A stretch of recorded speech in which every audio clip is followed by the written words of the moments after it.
Hello बच्चों, let's read this question. If a is equal to matrix 3 2 5 minus 7, then find a inverse and use it to solve the following system of equations.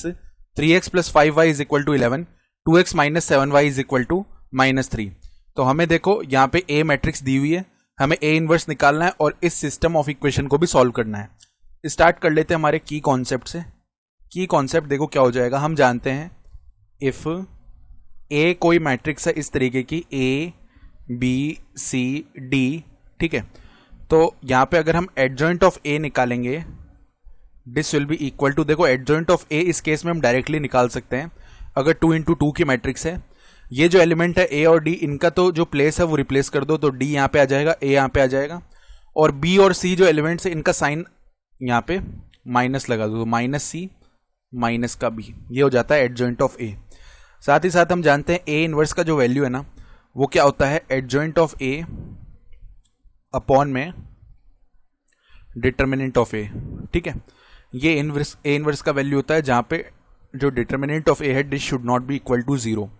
अब हमारे पास ए matrix तो आई है, अगर हम इसका determinant value देखें तो डिटर्मिनेंट ऑफ क्या आएगा 3 2 5 माइनस का 7 that is equal to minus का 21 माइनस का 10.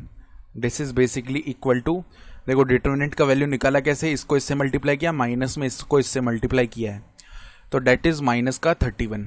और अगर हम लिखें adjoint of A this will come out to be equal to कितना, ध्यान से देखना. अब जो वैल्यू है वो कितना आ जाएगा हमारे पास में, मैट्रिक्स -7 यहाँ आएगा, 3 यहाँ आ जाएगा, -5 और माइनस का 2, ये हो गया. अब अगर हम ए इनवर्स निकालना चाहते हैं दिस इज इक्वल टू कितना, डिटर्मिनेंट ऑफ ए -1/31 ऐसे डिवाइड हो गया ये तो, और एडजॉइंट ऑफ ए कितना आ चुका है -7 माइनस का 2 देन -5 और 3, ये आ गया है.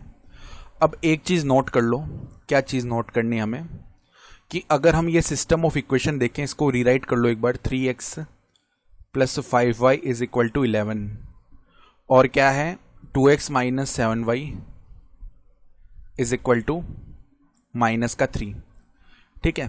तो हम क्या बोलते हैं यहाँ पे, ध्यान से देखना, अगर हम बोले a डैश यानी a का transpose that will be equal to, ध्यान से देखो इसका ट्रांसपोज निकालेंगे तो 3 2 5 माइनस 7 ये आ जाएगा. अब ये जो a डैश आया ना, ये हमारे जब हम सिस्टम ऑफ इक्वेशन को ऐसे सॉल्व करते हैं तो हम एक मैट्रिक्स बनाते हैं जो कि x और y के कोफिशिएंट से बनी होती है.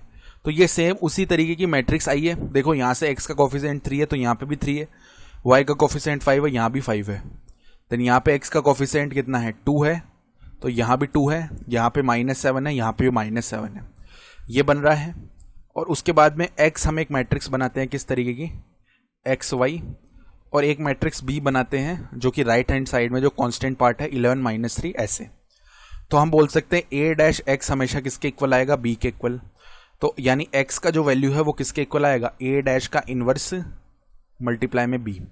अब a डैश का इनवर्स को हम ऐसे भी लिख सकते हैं a इनवर्स का डैश मल्टीप्लाई में b. अब a इनवर्स का वैल्यू तो हमारे पास है ही है, इसका अगर हम निकाल लेते हैं ट्रांसपोज तो -1/31 तो ऐसे ही रहेगा, ट्रांसपोज बस इसका आ जाएगा डेट इज -7 माइनस का 2 -5 और 3, ये इसका ट्रांसपोज आ गया, ठीक है.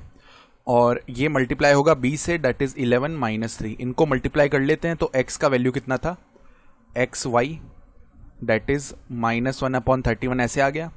इनको अंदर मल्टीप्लाई करते हैं तो -7 मल्टीप्लाई में 11 यानी कि -77 प्लस का 15 आ जाएगा, -77 प्लस का 15 ये बन गया. और उसके बाद में देखो -22 माइनस का 9 आ जाएगा, -22 माइनस का 9, तो इसका मतलब है X Y that comes out to be equal to -1/31.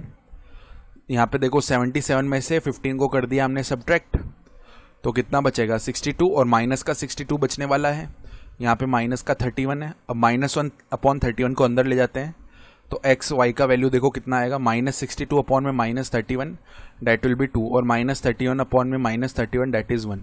Compare करने पे एक्स का वैल्यू आ जाएगा 2 और वाई का वैल्यू आ जाएगा 1. तो ये हमारा रिक्वायर्ड सॉल्यूशन है इन सिस्टम ऑफ इक्वेशन का, और ए इनवर्स भी हमने निकाल ही लिया था, तो फाइनल आंसर आ गया है. I hope you understood this explanation. Best of luck.